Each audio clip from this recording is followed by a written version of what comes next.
Today, we are going to talk about you.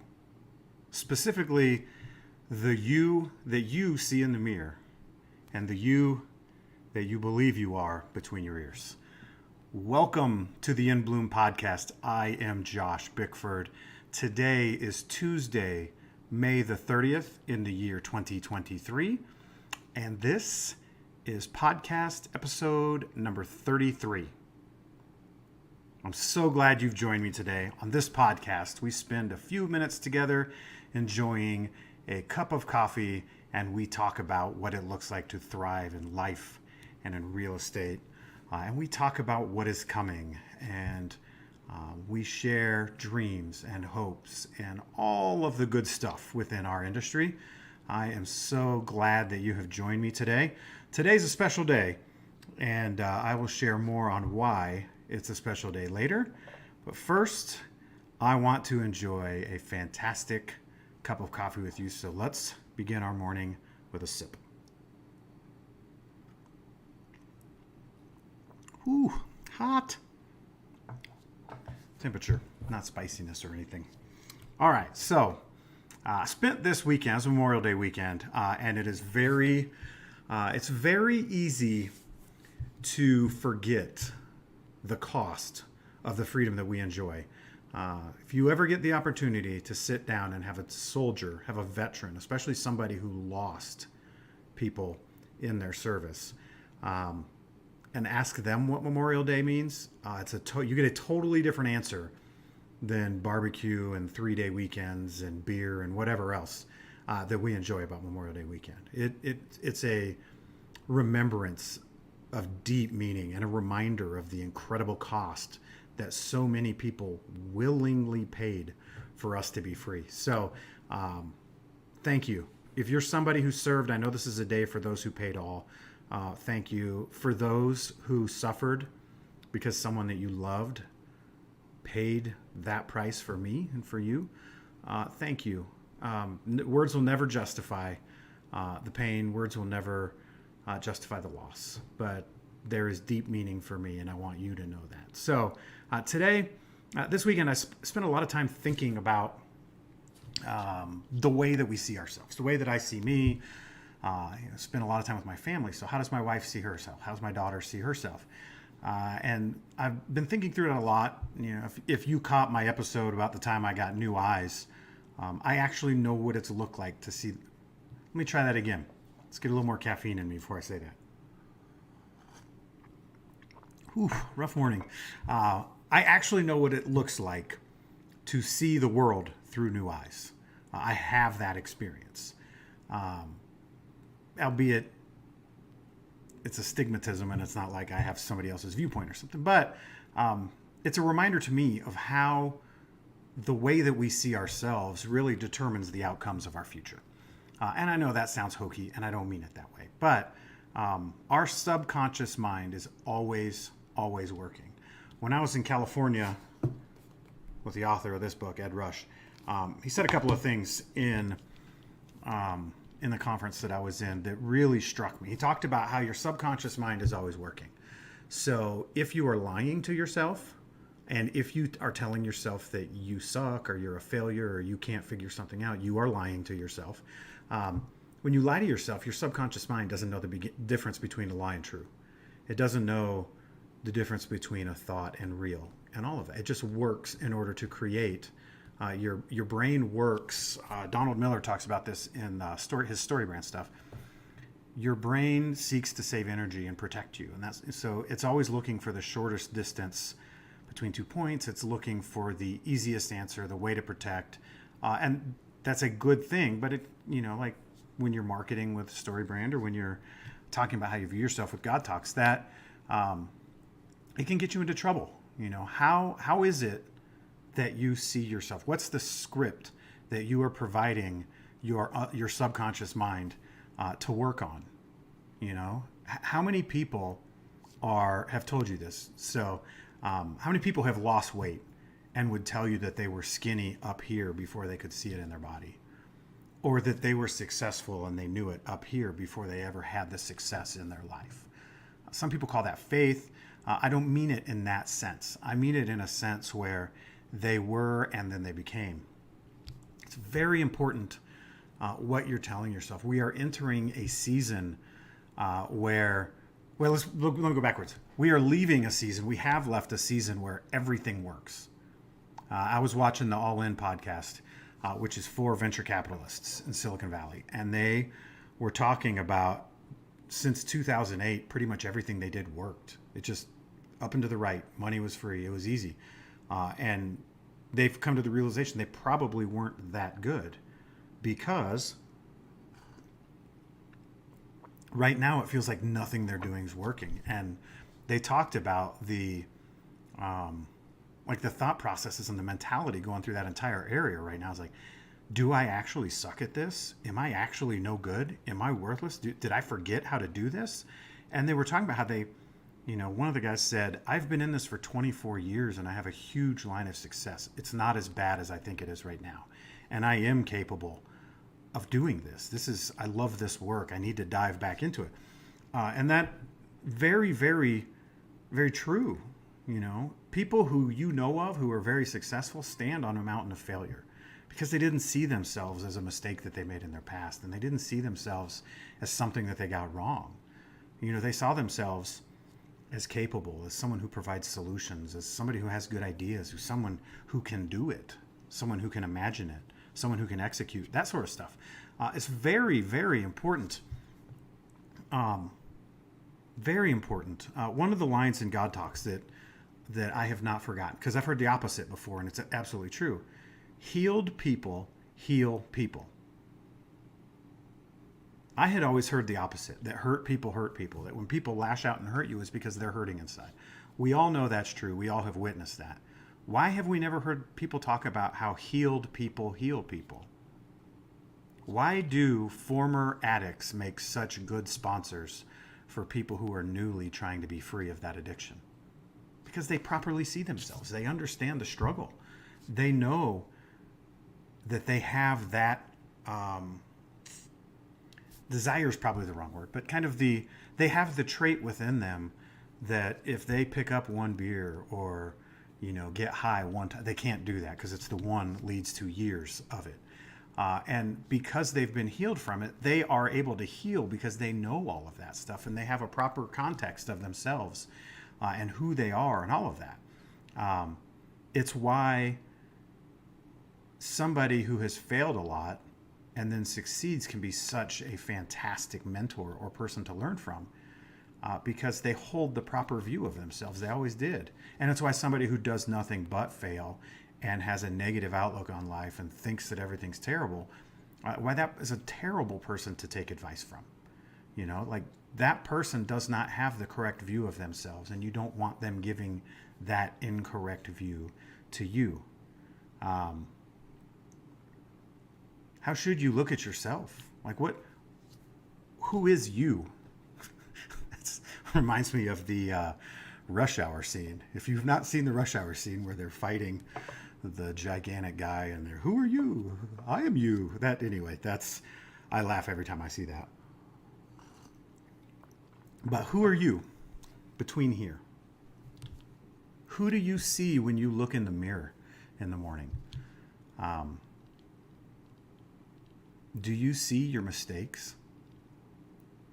Do you see someone who's not good enough or not capable? Are you fat? Are you unattractive? Do you mess everything up? Are you bad at relationships? What other lies do you maybe believe? Hang on here, I'm going to mute my mic.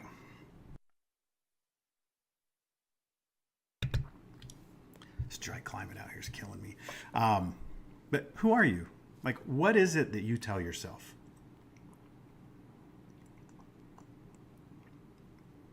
I'm somebody who sees what's coming. I always have. It's interesting because when you can kind of peer around the corner a little bit, it's a very unique skill that's really only useful in very unique times. The rest of the time, everybody else sees what's going on, so you really don't have any advantage. I'm not complaining about it. It's just true. Pardon me. So Um, my wife tells me all the time that her brain doesn't work like mine. And I always tell her not to say that her brain doesn't work. Don't put those words out there. Your brain works fantastically. It just works differently than mine. So our brains being different is no problem. Her subconscious is not going to have a problem with that. But if she's constantly saying my brain doesn't work, her subconscious will take that and make it so. And you don't want that. So I want you to think for a second of some of the scripts that you tell yourself that are lies, straight up lies. Because you are not a mistake, you are not broken, you are not unable, you are not fully capable. You can figure it out. You were made to enjoy success. You're driven. You found this video for a reason. Like you are somebody who can. You are attractive. You are smart. You are a fun person to be around. Maybe you've always told yourself that you're not a people person. Do you want that to be true? Because if you do, you should keep saying it. But if you don't, maybe you should reject that lie. I would propose, and the reason that I'm asking you all of these questions, we're entering a season. It's the work that I've been doing here. I can see both short and long. Longer term, what's coming is going to be freaking amazing. There's going to be a unity and enthusiasm and an optimism and an excitement unlike any of us have ever experienced in our lifetime. Before that gets here, everything has to unravel. Like it's unraveling now, but it has not completely unraveled. It will all unravel. Everything will look lost, and we will rebuild with all of our solutions. And that is when we will enter. That's when we will enter that time of unity and optimism. The solutions we have for our world right now were created after World War II. That's why they no longer work. We don't live in that world anymore. We're going to create the solutions that work for the 2020s, 2030s, 2040s. And you know what? 2100, 2110, somewhere in there, our solutions that we've created now are not going to work for those people. Everything is going to have to unravel. And then they will arise, refresh, renewed into the season, into their season of unity and optimism and excitement. It's a cyclical thing that we always go through, and it's where everything condenses and accelerates, and that's where we're at. We are entering the season where everything unravels, and it is so important that you hold a proper view of yourself, that you do not think because something works out that you are a failure, or something doesn't work out that you're a failure. That you don't sit and tell yourself, I've had 4 deals go bad, or my business is going under, whatever. That means I'm no good at this and I'm unworthy. No, you have to cling to the correct, true version of yourself. You have to. You're going to need that right now. If you feel like you've screwed everything up and you're a total disaster, flip that script, man. These are some valuable lessons for me to learn, and they are going to help me make something amazing into the future. Learn to see yourself when you look in the mirror the way God sees you, the way God made you. You know, if your mirror was God himself and you opened your eyes and looked into it, you would probably hear things like, oh my, you are good looking. You are so smart. You are so capable. You are exactly how I made you to be. There is nothing wrong with you. You are perfect. You were meant for good. Anything you don't know, you are capable of finding the solution. I will show you the way.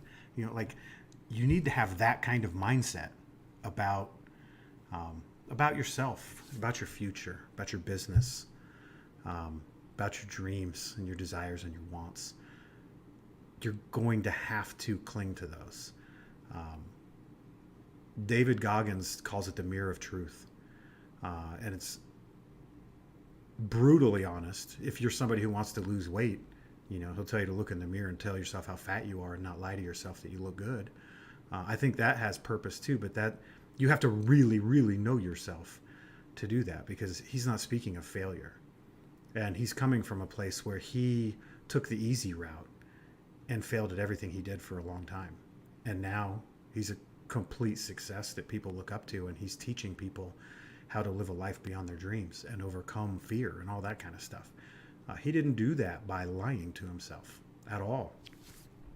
He found how strong he really was deep within himself through brutal honesty. That can work too.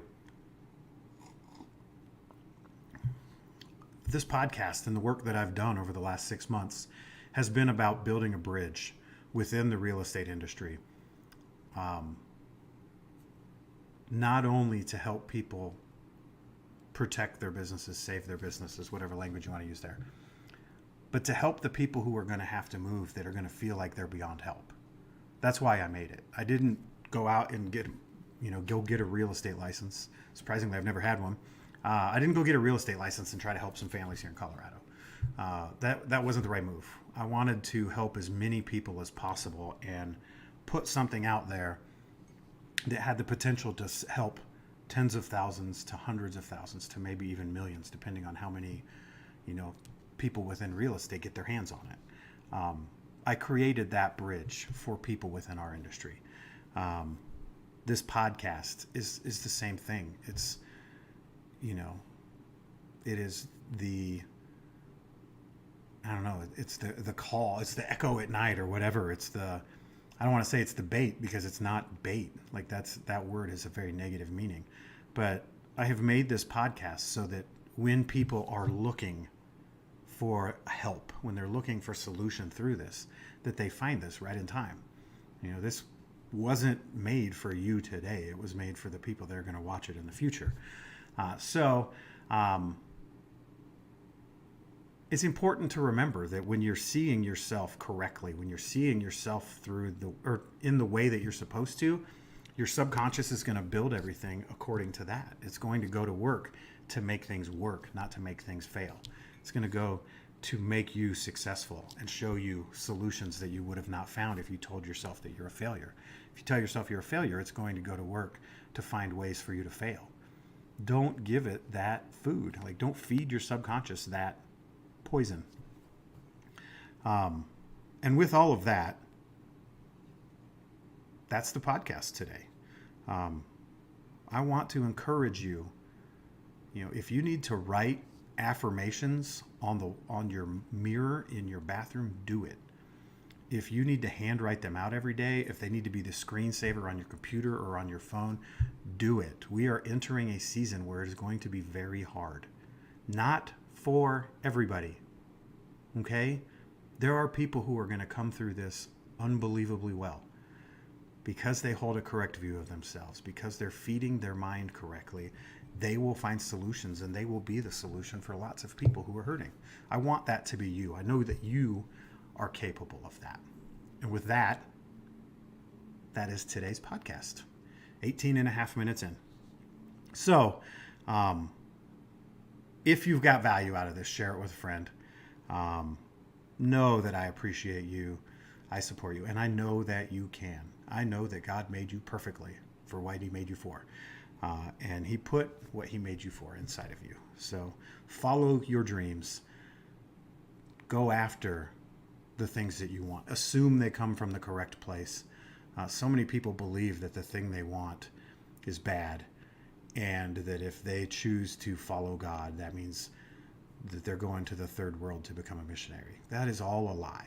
God put stuff inside you, and nothing will make you happier than to fulfill it. It's something else that I learned. So, special day.